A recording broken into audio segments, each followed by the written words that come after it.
মনোবীক্ষণ polyclinic, চিকিৎসার জগতে এক দশক। এখন এখানে সব বিষয়ে ডাক্তারবাবু এক ছাদের তলায়।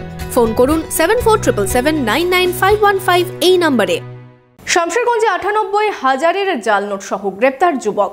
বুধবার রাতে শামশেরগঞ্জের ধুলিয়ান পুরসভার সংলগ্ন এলাকা থেকে গ্রেপ্তার করা হয় মালদা জেলার এক যুবককে। হিরো বাইকে ঈদুল আজহা লাকি ড্র।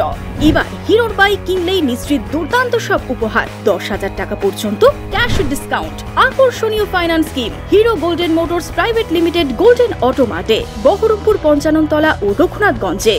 শামশেরগঞ্জে জালনোট সহ গ্রেপ্তার এক যুবক। তার কাছ থেকে উদ্ধার হয়েছে ৯৮,০০০ টাকার জালনোট। পুলিশ সূত্রে জানা গিয়েছে, বুধবার রাত্রে শামশেরগঞ্জের ধুলিয়ান পৌরসভা সংলগ্ন এলাকা থেকে গ্রেপ্তার করা হয় সানাউ শেখ নামে এক যুবককে।